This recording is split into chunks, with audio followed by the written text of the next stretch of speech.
आज ना आपण शेपू आणि चुक्याची अशी आंबट गरगट्टी भाजी बनवणार आहोत. तर चला आज आपण ही पावसाळा स्पेशल आंबट चुक्याची आणि शेपूची भाजी बनवणार आहोत. त्याच्यासाठी हा चुका घेतलेला आहे. हे पहा अशी चुक्याची पानं असतात. आणि हा चुका स्वच्छ मी साफ करून किंवा नीट करून घेतलेला आहे आणि शेपू पण नीट करून घेतलेला आहे. खराब पानं आपल्याला घ्यायची नाहीत किंवा पिवळी पडलेली पानं आपल्याला घ्यायची नाही आहेत. आणि ना चुका एकपट घ्यायचा आहे आणि शेपू चुक्याच्या दुप्पट घ्यायचा आहे. कारण ना चुका जरासा आंबट असतो, त्यामुळे जास्त ही भाजी आंबट होण्याची शक्यता असते. म्हणून ना चुका एकपट आणि शेपू दोनपट घेणार आहोत आपण. आणि मी इथे एक छोटी वाटी चण्याची डाळ आणि एक छोटी वाटी शेंगदाणे भिजत घातलेले अर्धा तासभर आणि ते याच्यात शिजवून घेणार आहोत. आणि कुकरला जर तुम्ही शिजवणार असेल तर नाही भिजत घातलेला तरीही चालतात. मी आता याच्यातच शिजवून घेणार आहेत कढईमध्ये, त्याच्यामुळे ते मी भिजत घातलेले पटकन शिजावेत म्हणून. आणि मी आता हे गॅसवरती ना अर्धा ते पाऊण ग्लास पाणी टाकलेलं आहे भाजी भिजल इतपत. आणि आता हे छान मिक्स करून ना याच्यावरती झाकण ठेवून आपण चण्याची डाळ शेंगदाणे शिजेपर्यंत ना ही भाजी शिजवून घेणार आहोत. तुम्ही कुकरला याच्या 2 किंवा 3 शिट्ट्या काढल्या तरीही चालतात. आता आपण तुम्ही पाहू शकता ही डाळ आता चांगली शिजलेली आहे. हे पहा, हे पहा. आता आपण गॅस बंद करून घेणार आहोत आणि थोडंसं कोमट होते भाजी तोपर्यंत ना मी इथे 4 ते 5 हिरवी मिरची, लसूण 7 ते 8 लसणाच्या पाकळ्या आणि थोडंसं जिरं टाकून ना हे मिक्सरला वाटून घेते आहे. पालेभाजीला ना लसूण जास्त असेल ना तर त्याची टेस्ट छान येते. हे पहा, आता मी हा लसूण वाटून घेतलेला लसूण आणि हिरवी मिरची वाटून घेतलेली आहे. ही भाजी पण बऱ्यापैकी थंड झालेली आहे. अगोदर ना मी पळीने अशी ना हटून घेते. हे पहा, आपल्याला अशी हटून घ्यायची आहे, पण पळीपेक्षा ना जास्त पेला किंवा तांब्या अशा किंवा खलबत्त्याचा जो ठुंबा असतो त्याने जरी हटली ना तरीही चालते. अशी आपण हटून घेणार आहोत. आणि याच्यामध्ये अगदी 2 ते 2.5 चमचे मी हे ज्वारीचं पीठ घेतलेलं आहे. तुम्हाला हवं आहे तर तुम्ही बेसन पीठ किंवा बाजरीचं पीठही वापरू शकता. पण अगदी आम्ही लहानपणापासून पाहतो तेव्हा आमच्या आई आजी असंच हे ज्वारीचंच पीठ घेऊन हे भाजी हटून घेतात. याची टेस्ट बाजरीच्या पिठाने पण छान टेस्ट येते.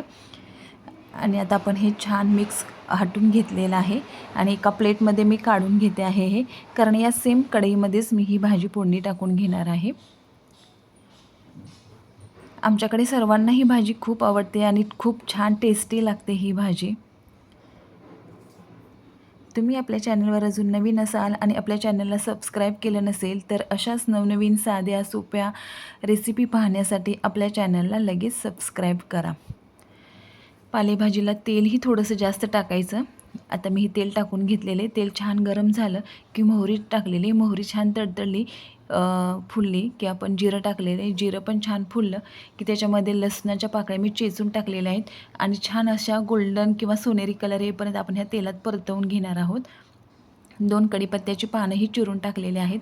आणि याच्यामध्ये ना आपण लसूण टाकलेला तो छान सोनेरी कलर झालेला इतपत छान आपण परतवून घेतला ना, वा खूप छान टेस्ट येते त्याची या भाजीला.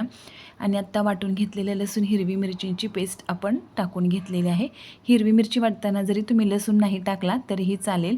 आणि जर तुम्हाला भाजीमध्ये शिजताना शेंगदाणे टाकायचे नसतील तर तुम्ही ना मिरची वाटून घेताना त्याच्यामध्ये सुद्धा कच्चे शेंगदाणे टाकू शकता. दोन्हीपैकी कोणत्याही प्रकारे तुम्ही याच्यात शेंगदाणे टाकू शकता. आता छान आपण ही मिरची याच्यात परतवून घेतलेली आहे. अगदी चिमूटभर हिंग टाकून घेतलेला आहे. हळद टाकून घेतलेली आहे मी.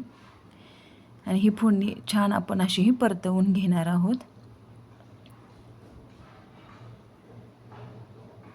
तुमच्याकडे ही भाजी कशा पद्धतीने बनवतात हे पण तुम्ही नक्की कमेंट करून सांगा. आता मी एका हातामध्ये अशी परात घेतलेली आहे आणि जी आपण हटून घेतलेली भाजी होती ती याच्यात टाकून घ्यायची आहे.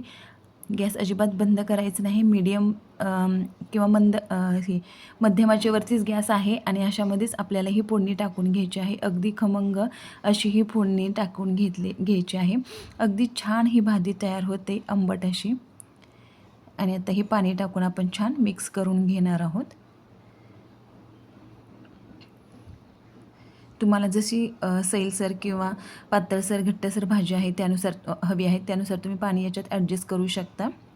आपण ज्वारीचं पीठही टाकलेलं आहे, याच्यामध्ये चण्याची डाळ पण आपण हाटून घेतलेली आहेत, शेंगदाणे आहेत, त्यामुळे थोड्या वेळाने ती घट्टसरच होते, त्यामुळे थोडीशी सैलसर ठेवायची आहे. आणि याच्यात चवीनुसार मीठ टाकून आता हे छान मिक्स करून आपल्याला ही छान उकळवून घ्यायची आहे. आणि एकदा छान भाजी उकळली ना, मग गॅस आपण मंदाच्या वरती ठेवून पुन्हा अजून 3 ते 4 मिनटासाठी आपण ही भाजी छान उकळवून घेणार आहोत. पहा आता गॅस बंद केलेला आहे आणि मंदाच्या वरती आपण अगदी 3 ते 4 मिनटं अजून ही भाजी आपण छान वाफवून किंवा उकळवून घेणार आहोत. अगदी छान टेस्ट येते या भाजीला आणि थोडीशी सैलसर बनवली आणि मिरची कमी टाकली ना पातळसर बनवून, तर सूपसारखी ही आंबट ही भाजी प्यायला ना खूप छान लागते. पावसामध्ये पावसाचे दिवस असतात, थंडीचे दिवस असतात, त्यावेळीसुद्धा ही भाजी तुम्ही भाकरीसोबत खाऊ शकता, चपातीसोबत खाऊ शकता किंवा भातासोबतही खाऊ शकता. खूप छान अशी ही भाजी तयार होते. मी कांद्याच्या फोडी घेतलेल्या आहेत, मिरचू पण आहे आणि अशी ही ज्वारीची भाकरी बनवलेली आहे. तुम्ही या पद्धतीने ही भाजी नक्की ट्राय करा आणि कशी झाली आहे ते पण कमेंट करून सांगा. तर चला भेटूया पुन्हा एकदा अशाच एका नवीन रेसिपीसोबत. रेसिपी पाहिल्याबद्दल धन्यवाद.